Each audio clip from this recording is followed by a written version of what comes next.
নমস্কার বন্ধুরা, শ্রাবণীর রান্নাঘরে আপনাদের সবাইকে স্বাগত জানিয়ে আমি আবারও একটা রান্নার ভিডিও নিয়ে আপনাদের সামনে চলে এসেছি।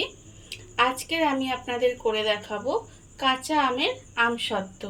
বাড়িতেই এটা কত সহজভাবে আর কত অল্প উপকরণ দিয়ে এটা বানানো যায় সেটা আজকের আমি আপনাদের করে দেখাবো। তাহলে চলুন এই আমসত্ত্বটা আমি কিভাবে বানাই আপনারা একবার দেখে নিন। কাঁচা আমের আমসত্ত্ব বানানোর জন্য প্রথমে আমি গ্যাসটা অন করে একটা কড়া বসিয়ে দিয়েছি। এবারে আমি প্রথমে একটা মশলা বানিয়ে নেব। এখানে আমি রেখেছি শুকনো লঙ্কা, 5টা শুকনো লঙ্কা রেখেছি। সেই শুকনো লঙ্কাটা আমি এর মধ্যে দিয়ে দেব। আর আমি এখানে রেখেছি 10টা গোটা গোলমরিচ। এবার এই শুকনো লঙ্কা আর গোলমরিচটা একটু হালকা করে কড়ায় প্রথমে ভেজে নিতে হবে। শুকনো লঙ্কা আর গোলমরিচটা আমার ভাজা হয়ে গেছে। এবার এটাকে আমি একটু ঢেলে নেব। ঢেলে নিয়ে এটাকে কিন্তু মিহি করে গুঁড়ো করব না, একটু হাফ ডাস্ট মতো আমাকে করে নিতে হবে। মশলাটা আমি এরকমভাবে একটু হাফ ডাস্ট মতো করে নিয়েছি। আর অন্যদিকে আবারও কিন্তু কড়ার মধ্যে আমি প্রথমে জল দিয়ে দেব। একটু জল দিয়ে দিলাম। আর আমি এখানে রেখেছি কাঁচা আম। কাঁচা আমগুলো ভালো করে খোসা ছাড়িয়ে ছোট ছোট টুকরো করে কেটে ভালো করে ধুয়ে পরিষ্কার করে রেখেছি। এবারে এই জলের মধ্যে আমি কাঁচা আমগুলো দিয়ে দেব।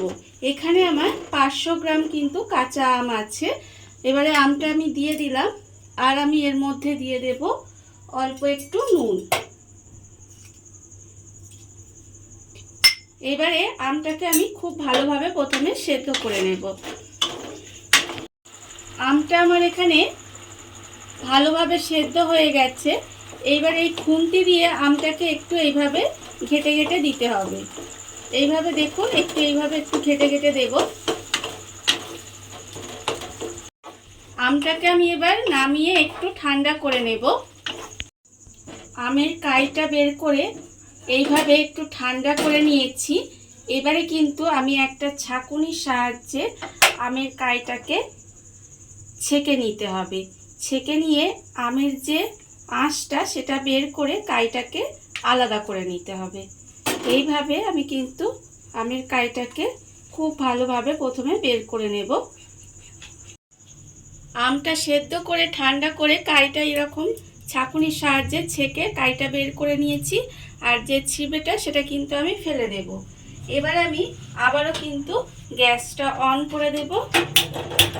অন করে আবারও কিন্তু কড়াটা বসিয়ে দেব।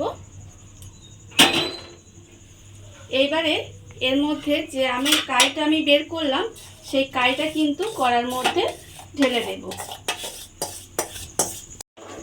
আমের কাইটা দিয়ে আমি একটু নাড়াচাড়া করে নেব। এবার আমি এর মধ্যে দিয়ে দেব চিনি। এখানে আমার 500 গ্রাম কাঁচা আমের মধ্যে আমি কিন্তু 100 গ্রাম মতো চিনি দিলাম। চিনি দিয়ে এবারে চিনিটা খুব ভালোভাবে নেড়ে নেড়ে মিশিয়ে নিতে হবে। চিনিটা আমের কায়ের সঙ্গে দিয়ে একটু ভালোভাবে ফুটিয়ে নিয়েছি। এর ফলে চিনিটা খুব ভালোভাবে গলে গেছে। আর কাইটা কিন্তু আমার এইরকমভাবে একটু ঘনও হয়ে গেছে। এইবারে আমি এর মধ্যে দিয়ে দেব বিট নুন। আমি প্রথমে যেহেতু নুন দিয়েছিলাম তাই অল্প একটু বিট নুন দিয়ে দিলাম। আর আমি দেব এখানে যে ভাজা মশলাটা আমি করে রেখেছিলাম সেই ভাজা মশলাটা কিন্তু ওপর থেকে দিয়ে দেব। দিয়ে আবারও নেড়ে নেড়ে একটু ঘন করে নেব। সমস্ত উপকরণ ভালোভাবে মিশিয়ে এইভাবে নেড়ে নেড়ে ফুটিয়ে একটু ঘন করে নিয়েছি। আর আমি কিন্তু এর মধ্যে কোনো রকম ফুড কালার ব্যবহার করলাম না। আপনারা চাইলে কিন্তু এর মধ্যে 2 ফোঁটা সবুজ ফুড কালার দিতেই পারেন, কিন্তু আমি এটা ফুড কালার ছাড়াই করলাম। এবারে আমি গ্যাসটা অফ করে দেব। অফ করে দিয়ে এরকম একটা থালা নিয়ে নিয়েছি। থালার মধ্যে আমি তেল ব্রাশ করে দেব। এখানে আমি সর্ষের তেল ব্রাশ করে দিচ্ছি। আপনারা চাইলে কিন্তু সাদা তেলও ব্রাশ করে দিতে পারেন। প্রথমে এইভাবে থালার মধ্যে খুব ভালোভাবে তেলটা ব্রাশ করে দিতে হবে। থালার মধ্যে আমি তেলটা ব্রাশ করে দিয়েছি।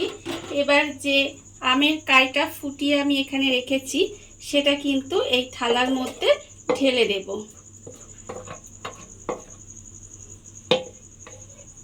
থালার মধ্যে ঢেলে দিলাম, দিয়ে এটাকে একটু সমান করে নিতে হবে এইভাবে। আর এটা কিন্তু তেলটা এই কারণেই দিলাম, তেলটা দিলে কিন্তু আমসত্ত্বটা যখন শুকনো হবে তখন কিন্তু খুব সহজেই উঠে যাবে। এইভাবে থালাটা নাড়িয়ে নাড়িয়ে আমি চারিদিকে একটু সমানভাবে দিয়ে দেব। দেখুন আপনারা থালার মধ্যে কত সুন্দরভাবে কিন্তু এটা ঢেলে দিয়ে সমান করে দিয়েছি। এবারে আর কিছুই নয়, রোদে দিতে হবে। রোদে দিয়ে খুব ভালোভাবে শুকনো করে নিতে হবে। শুকনো করে নিলেই কিন্তু আমার আমসত্ত্ব রেডি হয়ে যাবে। আমসত্ত্বটা আমি দুদিন ভর রোদে দিয়ে খুব ভালোভাবে কিন্তু শুকনো করে নিয়েছি। এইবারে আমি একটা ছুরির সাহায্যে এইভাবে সাইড দিয়ে একটু আমসত্ত্বটা কেটে নেব। এইভাবে কিন্তু প্রথমে আমসত্ত্বটা আমাকে কেটে নিতে হবে।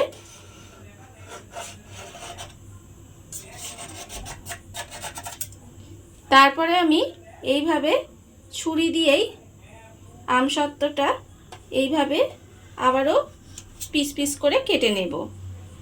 ঠিক এইভাবে দেখুন। আমি ছুরির সাহায্যে এইভাবে কেটে নিয়েছি। এইবারে এই কোণ থেকে আস্তে আস্তে ছুরি দিয়ে কিন্তু আমসত্ত্বগুলো এইভাবে তুলে নেব। ঠিক এইভাবে দেখুন, এইভাবে এইভাবে কিন্তু আমসত্ত্বগুলো তুলে নিতে হবে।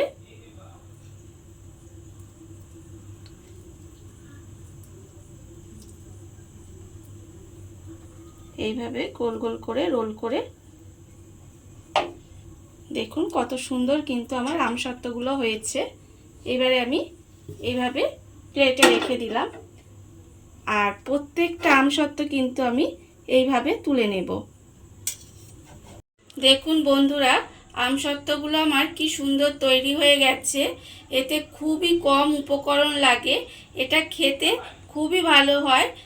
এই ভিডিওটা যদি আপনাদের ভালো লেগে থাকে তাহলে লাইক করবেন, কমেন্ট করবেন আর সাবস্ক্রাইব করবেন আমার চ্যানেলকে।